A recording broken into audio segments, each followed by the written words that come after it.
Hi there. Thank you for taking the time to talk to us. Could you please introduce yourself and tell us a bit about your expertise? Well, my name is Philip Jaffi. I'm a professor of psychology and children's rights at the University of Geneva, and I'm the director of the Center for Children's Rights Studies, a interdisciplinary center at that university. And by training, I'm a child psychologist and a forensic psychologist. We are taking this interview in Bulgaria, in Sofia. Can you tell us about your mission here? What kind of trainings are you participating in?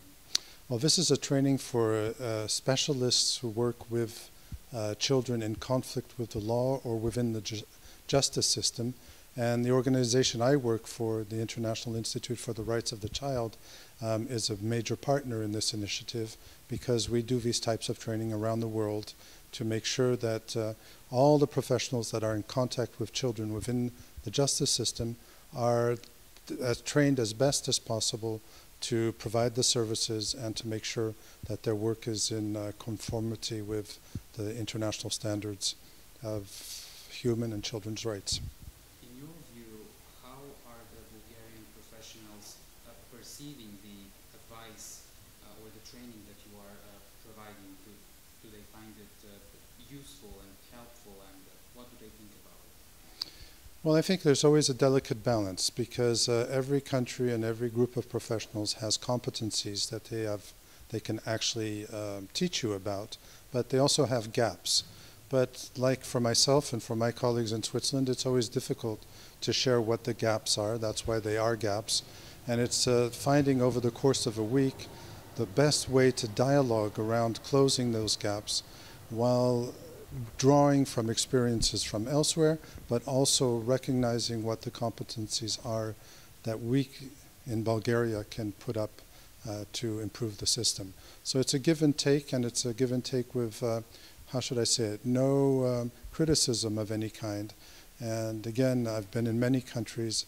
Every country has some challenges, and the situation of children can always be improved. Or if you want to turn it around, we're never good enough for the children that live in our country. Can you share with us some, I would say, universal principles to the protection of children who are in conflict with the law in this particular case? This specific type of children who are vulnerable, what are the best practices or principles so that we could ensure their rights are protected?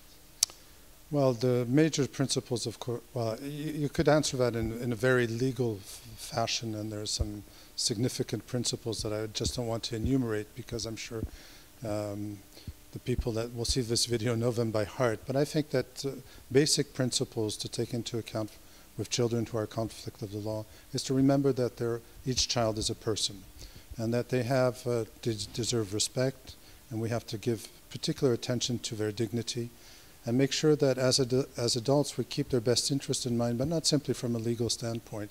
Their best interest means dialoguing with them, talking to them, sharing with them, listening to them, spending the time that's necessary listening to them, and making sure that whatever structure they live in or are taken care of by, that those structures are not going to be detrimental to their best interests. They're not going to be toxic to their lives, but will improve their situation and be respectful to them. I'm talking about protective services, I'm talking about children's homes, I'm talking about every structure in which a children can transit, and also the families. The families that are intact in which these children live should also be helped to be better caretakers for those children. You mentioned the word dialogue. When authorities or even not authorities, in whatever circumstances or environment, people, adults are having dialogue with such children, which are the most suitable professionals, let's say, to have such dialogues with them? Well, before you get into professionals, as a psychologist, obviously we work a lot with children and we're trained to work with children. But even before saying that, there's people who have no formal training who are extraordinarily equipped and talented in talking to children and with children. So it's not only a question of professional expertise. Having said that, to dialogue with children, you should have some notion of what child development is about, and being able to understand as much as possible from that child, that single child's perspective, what his cognitive, emotional, social capacities are, because you can only go so far in having a significant exchange if the child is able to comprehend, does not feel scared, knows who you are and what you represent. All kinds of elements that we tend to forget when we speak. We speak to children from above, and they miss out on what is being expressed. You have to talk to them from their level, their height, and sometimes even a little bit lower, without being infantile, so that they make sure that they're on the same wavelength. You already largely covered it, but I would like to ask you specifically, what is the role of a psychiatrist or a psychologist in the process of judicial proceedings or whatever proceedings a child in a conflict with the law is involved? Well, there's several levels, and the psychologist and the psychiatrist have different roles that are, I think, very useful to the judicial and protective services and systems. First of all, they can advise all the professionals on various aspects of children that many professionals have no idea of. No law student that I know of has taken a course in child development. No judge that I know of has had extensive experience and training in that field. So there's a level of advice.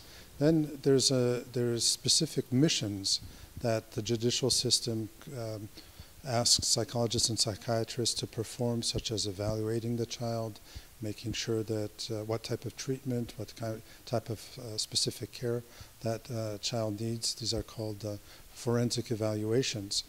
And then there's the therapeutic side, which is many psychologists and psychiatrists do clinical work.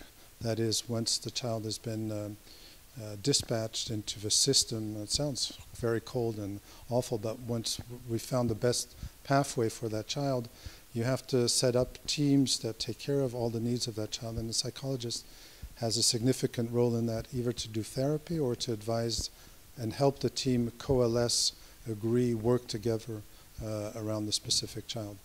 And beyond that, psychologists and psychiatrists have also a significant job to do, which is to do research, gather the data, make sure that the system is improving at every step and self-reflecting on what's going well and pointing out what's going wrong.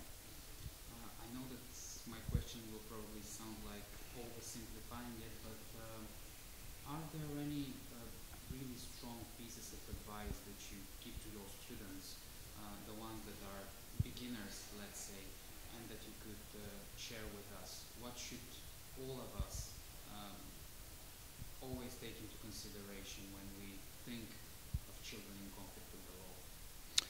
Well, I can give very good advice because I was in conflict with the law for many years as a young adolescent, and I can say that what is particularly significant is that adults have to stop and listen to children.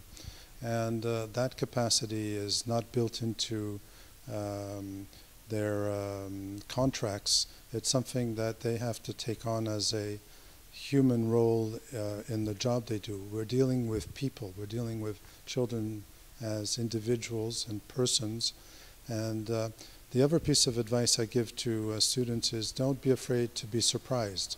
There's no set way of doing things, and if you're surprised by something or if something doesn't quite fit in, that's good news basically, because you're going to learn something new about how children function and new responses that you'll have to provide. Then I also tell them, don't get discouraged. This is improving the situation of children and their fundamental rights is going to exist as long as humanity exists, and it's important not to lose courage. And finally, I tell them that the most extraordinary rewards come from this work, which are that you know that many children will benefit from your interventions, and probably most of them you'll never hear about. So you can tap yourself on the back even if nobody else will do it. Thank you so much. You're welcome.